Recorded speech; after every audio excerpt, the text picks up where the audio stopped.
Hey, so I've been meaning to do this live stream now for actually a few days, but this is the first chance I've had.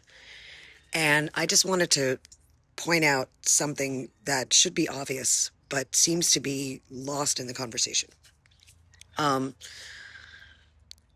all nonprofits have certain rules that they absolutely need to follow. And what I don't understand is why the fact that they're not isn't being addressed. Now, I'm not just talking about the obvious misuse of the obvious SPLC lies of funding the very hate that they claim to be um, fighting against. And I'll also point out something pretty obvious, which is America is such an amazing place if you actually have to create this, and it's not happening, right?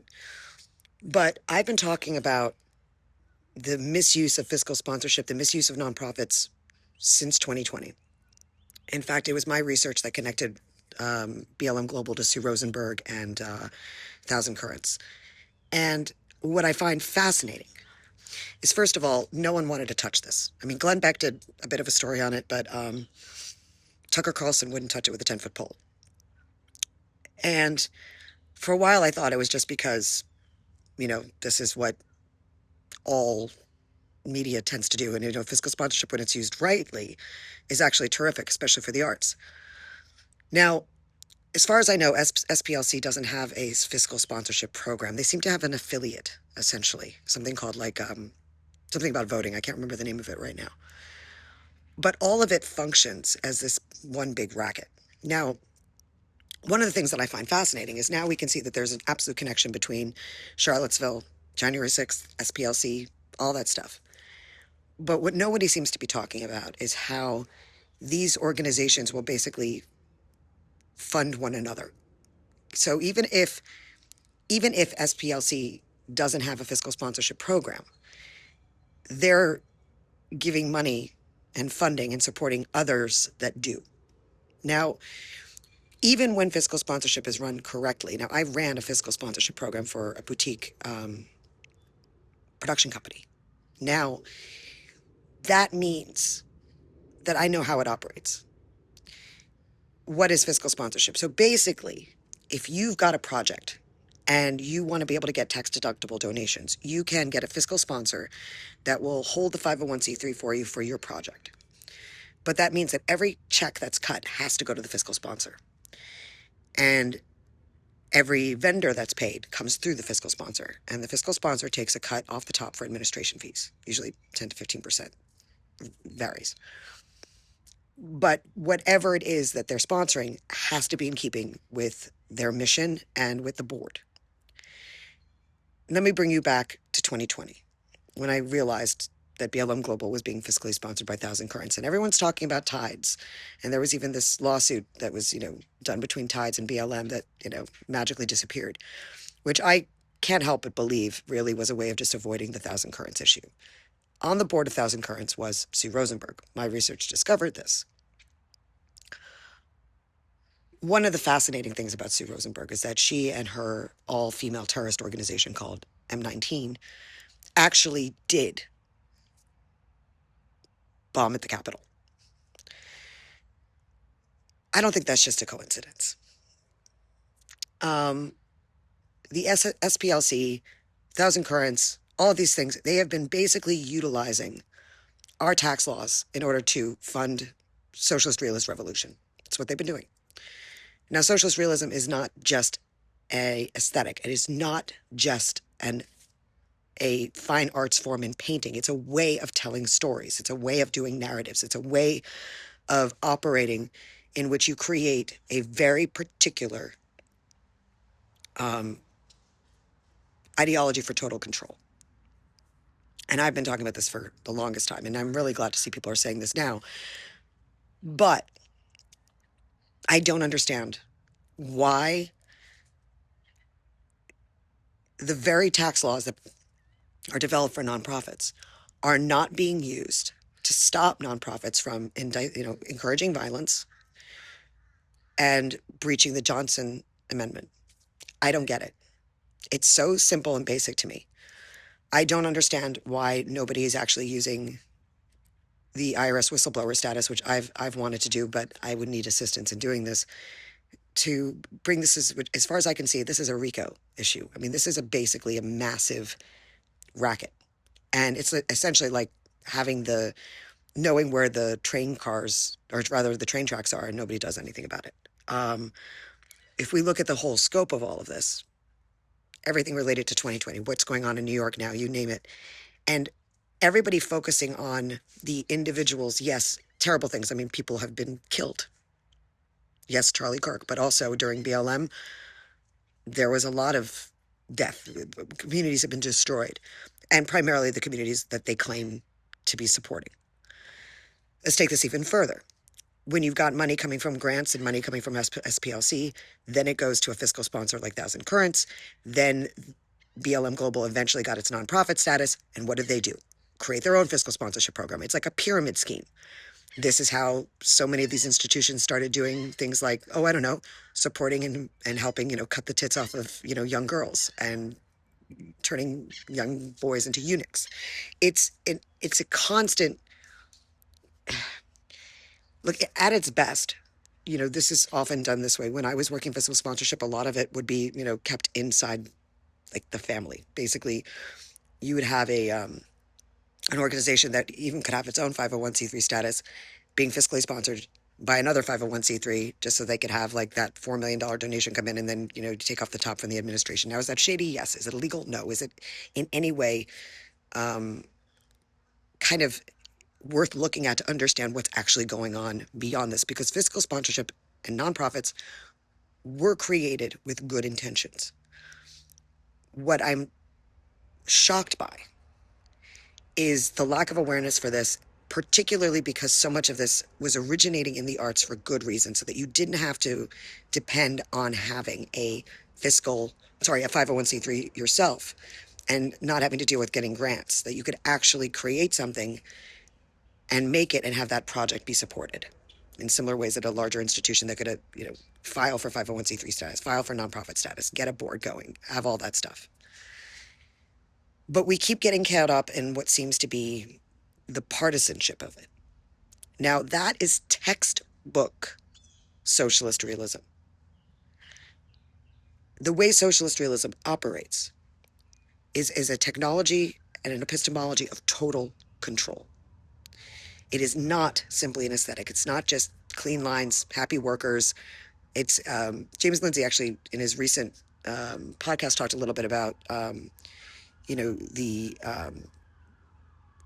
spin-off of socialist realism in the aesthetic and the visual that was used by fascists and Nazis. What I think people are not understanding is that there is no real distinction when it comes to a socialist realist narrative. There are always the same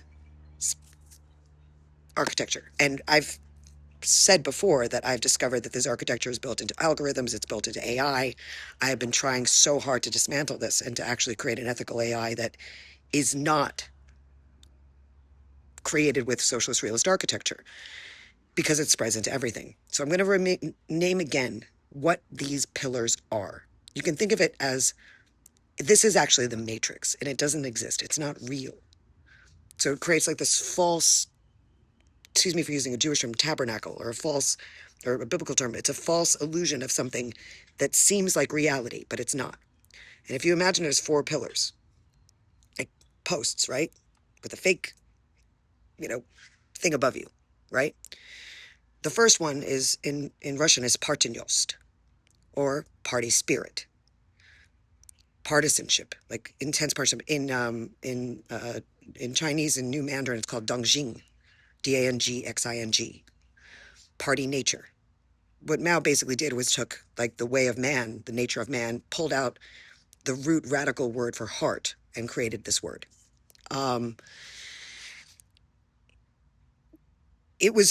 We were warned of just party spirit alone in Alexander Hamilton's writing for George Washington's farewell address, which, by the by, in 2017, the writers who gave Obama his farewell address not only bastardized Washington's farewell address, but made it seem as if party spirit was a good thing. In Hamilton's farewell address, he actually says, it's not, people remember foreign entanglements, but the thing he says, I warn you, in the greatest warning he says is the baneful effects of party spirit in general, especially in a government that's purely elected. He says that some people can look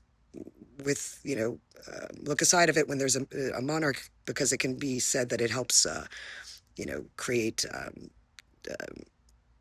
the ability to, push against them. But in a purely elected government, all it does is it creates so many problems, and that it should be up to a people to mitigate and assuage it. He says, a fire not to be quenched. There should be a diligence instead of warming, it should consume. He says it so clearly. The most painful effects. You can think of it too, almost like a golden calf, because Hamilton was actually trained in yeshiva.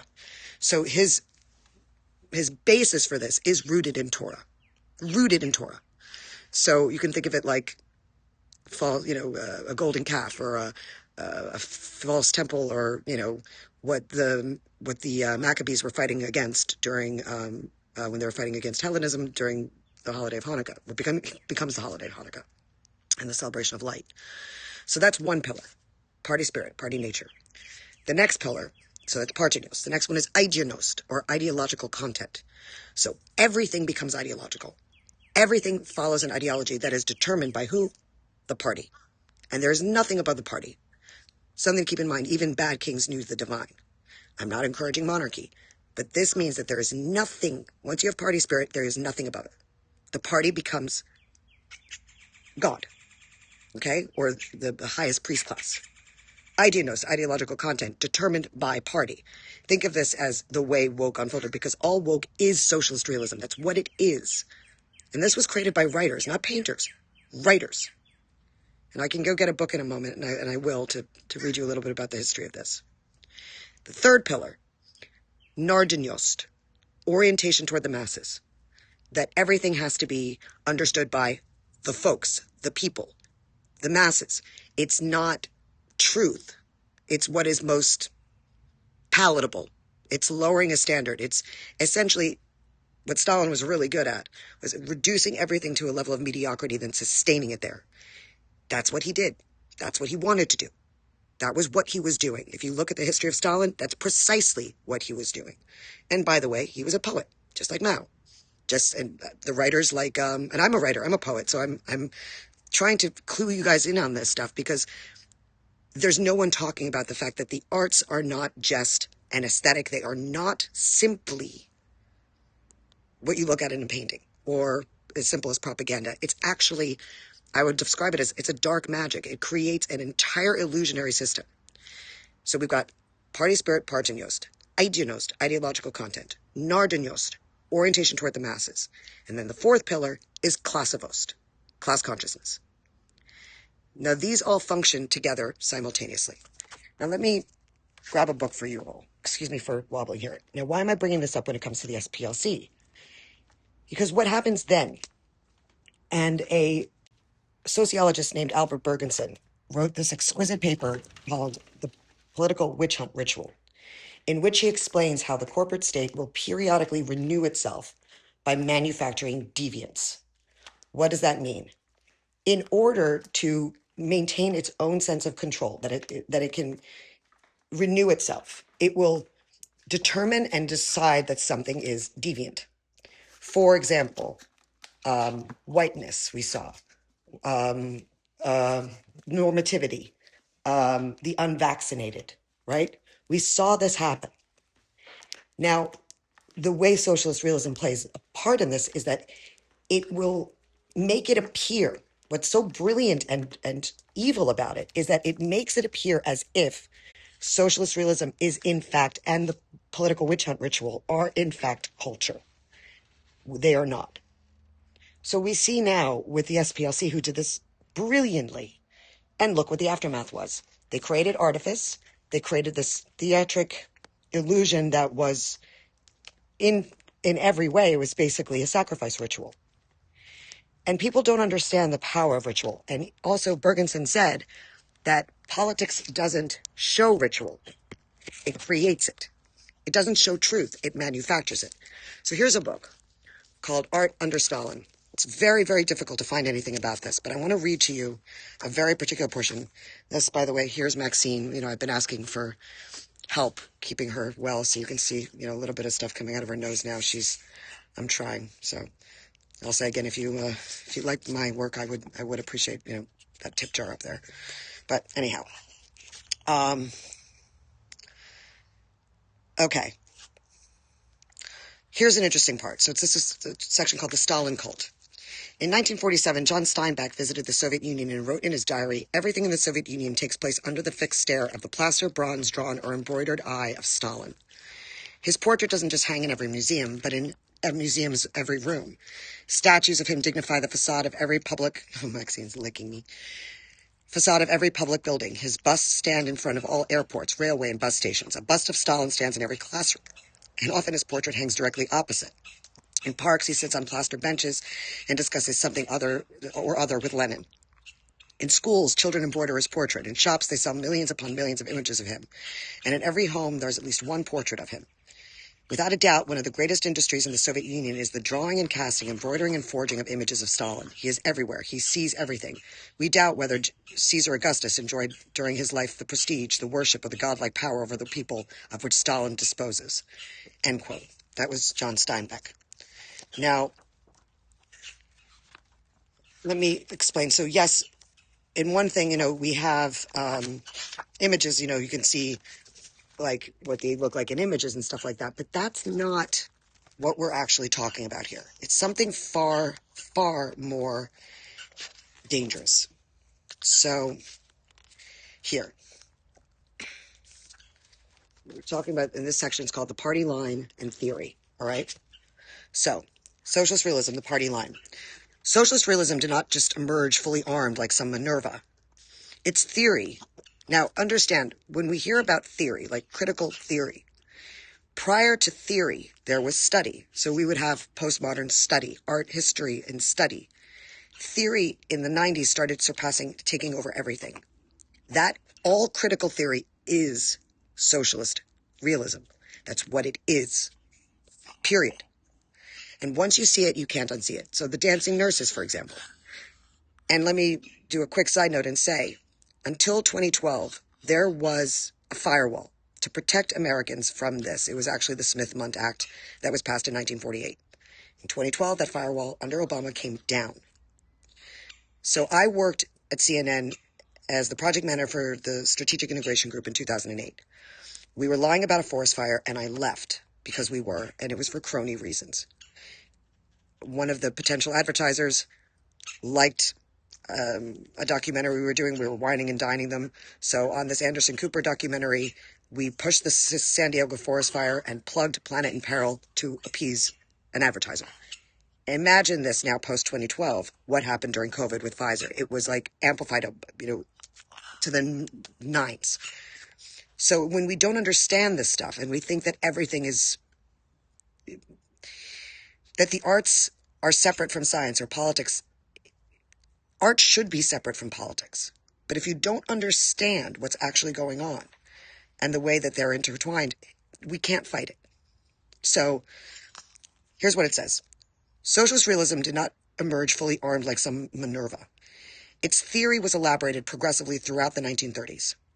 In this and subsequent decades, the theory was subject to constant emendation and reinterpretation by the party and by artists. Thus, socialist realist art was never a static phenomenon. It reflected the development of Soviet society and party policy. The pronouncements of the party elite were beacons to artists. At the 1934 Writers' Conference, Andrei Zadanov spoke on the party's behalf. Some of the content of his speech was incorporated by the conference, sometimes verbatim, into the Constitution of the Union of Writers, and has remained current to this day. Following Zadanov, the writer's constitution states that socialist realism, quote, demands from the artist a true and historically concrete depiction of reality in its revolutionary development, combined with the task of educating workers in the spirit of communism. Now, the same exact thing is done on the right or the left. So, yes, you'll hear people on the right say they hate communists, just like supposedly Hitler did. But Hitler and Stalin helped each other quite a bit in 1944 in Hungary. So there's a massive Like, even using party spirit there, it's like, it's a trap. Then he says, one should not expect too much from this definition. It does not enumerate, it does not enumberate all of what socialist realism was to become, nor is it entirely clear in itself, but it still repays analysis. The phrase, true and historically concrete, suggests that artists turn to actual events and real personalities for their subject matter. The requirement for reality to be depicted in its revolutionary development implied a tendentious interpretation of events from a Bolshevik viewpoint, isolating in them their relevance to the revolution.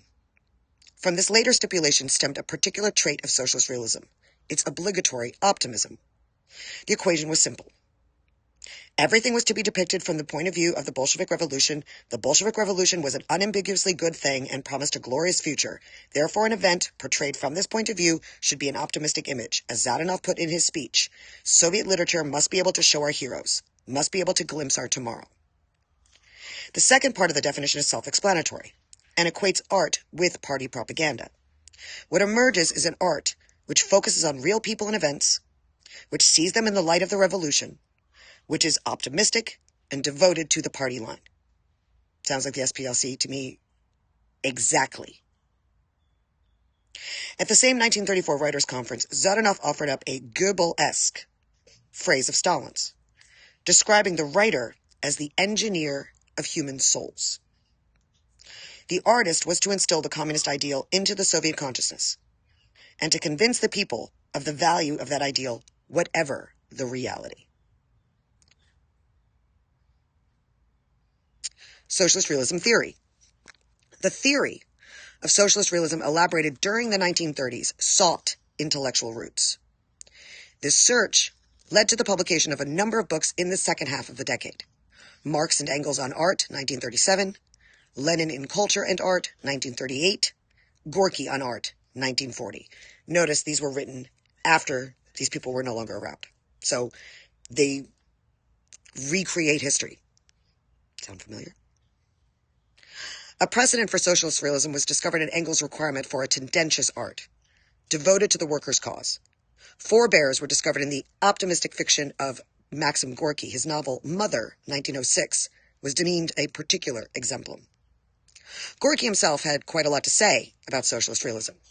He stated that the hero of socialist realism would be toil, and that the toiler would be unthinkable outside the collective.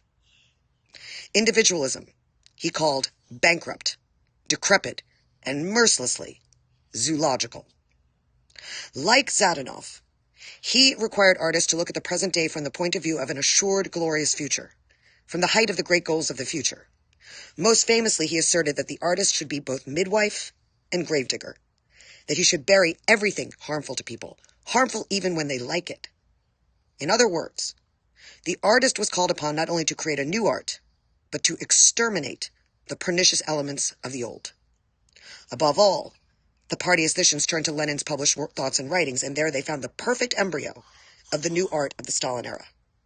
The qualities Lenin desired in art, its narodnost, or orientation toward the people, its idealnost, or ideological content, its klassivost, or class content, were isolated as the essential characteristics of socialist realism. But most important of all was the quality of partenost, party consciousness, which Lenin had called for in his article on party organization and party literature in 1905. Partenost was strongly implied in the 1934 Writers' Conference definition quoted earlier, i.e. in the task of educating the workers in the spirit of communism. Once the principle of partenost was accepted, the other principles followed as night the day.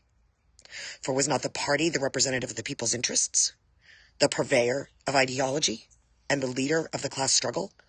Thus the concepts of narodnost, idealnost, and klassivost were subsumed in the idea of partenost, and they meant, at any particular time, only what the party wanted them to mean.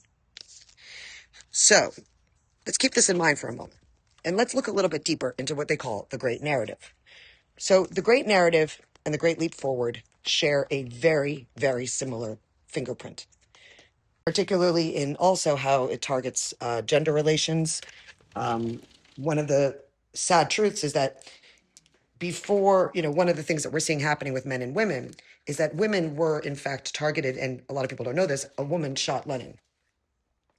Stalin's daughter tried to speak out. Mao's wife was dismissed as soon as she wasn't needed anymore. She was actually a dancer. Mao was a poet. And also, interestingly enough, when you look at the history of Mao, he actually was in part inspired by the fact that his mother was, reduced to a number. But none of that changed. And that's one of the reasons why, frankly, a woman shot Lenin. Now, when you look at what was going on in China after what happened with Japan, there's some level of understanding ability of this. If you've listened to Dan Carlin's talk about Asia, sorry, I'm getting bitten by mosquitoes here. You can sort of see that there was stuff going on. If you even read Mao's speeches, that you can find them in the Woodrow Wilson Library, talking with both it's crazy, Bush Senior and Churchill, and you can see this whole thing being kind of cooked up. If you read the Third Plenum, you can definitely see it. But I want to share with you something that I think is really important. A guy named Rabbi Marvin Antman wrote this book called To Eliminate the Opiate, where he's trying to explain the way that religion is targeted. And we're seeing this particularly right now. Now, if you also remember, I have a video about this on my YouTube channel. It's actually a live where I talked about showing under Biden how he was specifically stating that, white supremacy was the most dangerous thing for America and what they were planning on doing about it. And my family comes from Eastern Europe. My mother's father was, we were Jews, fled Hungary. Then we were nobility, and my grandfather ended up dying in a gulag. So my family experienced the 1-2 punch of Hitler and Stalin. So I'm very acutely aware of this stuff. And I had to flee New York. But let me just share with you something here. And because I think we are overcomplicating a lot of things. But once you understand the narrative structure, then per Václav Havel, for example, who was the president of Czechoslovakia after the fall of the Soviet Union, who wrote Power of the Powerless, truth has an exceptional power in a post-totalitarian system, which doesn't mean after totalitarianism. It means once totalitarianism has embedded itself, which we're dealing with. Now, please forgive me. I'm going to light up a cigarette here because I get very stressed out talking about this, because I've been doing it for so long and I still feel like I'm not getting anywhere. And I've even found a way to actually develop an ethical AI that can actually spot this and overcome it. But I can't even afford right now to keep the AI accounts, and I can't hire anybody to help me do some of the tech stuff. So it's a calling. I feel very passionate about this. And with Shavuot coming up, because a lot of this stuff emerged last Shavuot, which is when, there is something here that we have to understand. What this stuff does is it removes the vertical. It removes God from the whole picture. And that's the real target. The target is anything that can prove that the party is not the top. So here's what this rabbi wrote. I'm going to share this with you.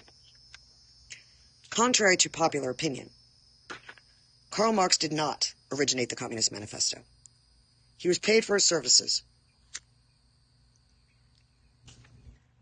by the League of the Just, which was also known in its country of origin, Germany, as the Bund der Gerechten.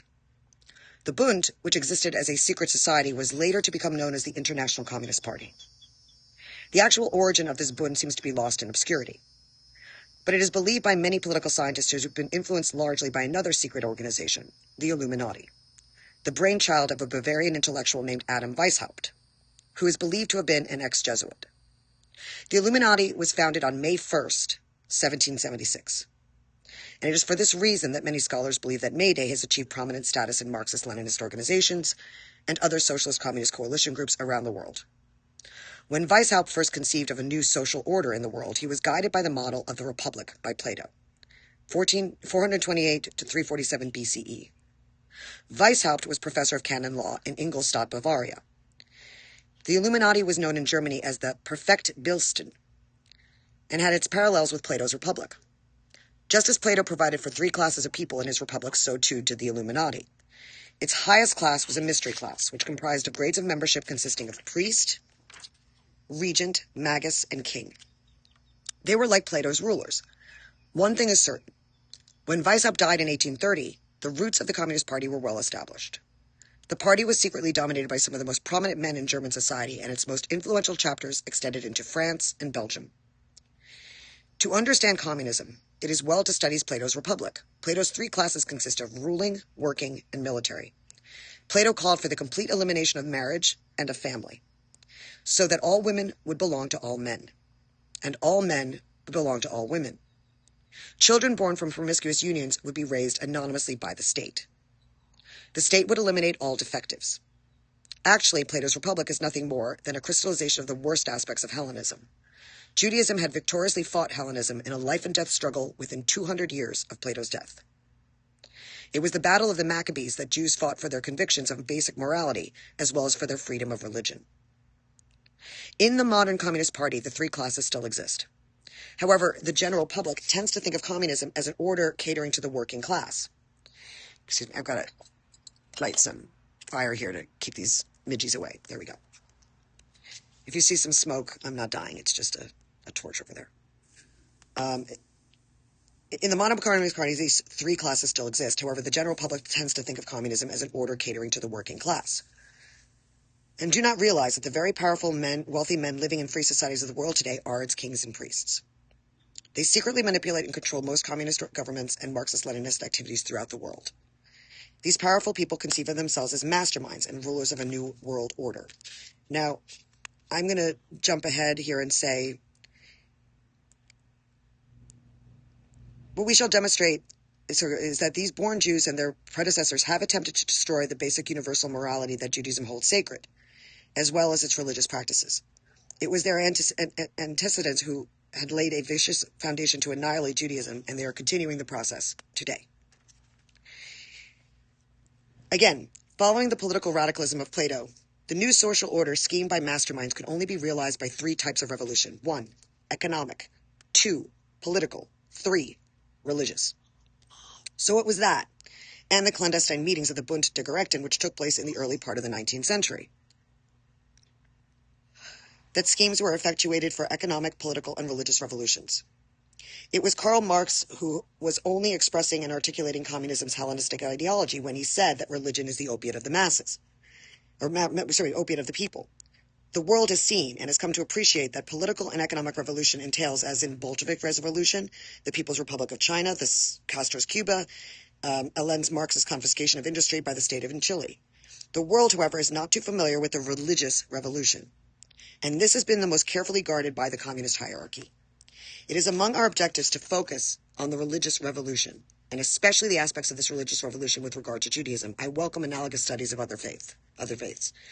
The original inner circle of the Bund der Gerechten consisted of born Catholics, Protestant, and Jews, and those representative of respective subdivisions formulated schemes for the ultimate destruction of their faiths. The heretical Catholics laid plans on which they felt they could take a century or more for the ultimate destruction of the church.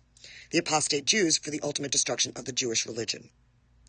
Since the Jewish religion was the mother of two great Western religions, Christianity and the Muslim faith, Judaism naturally became a primary target.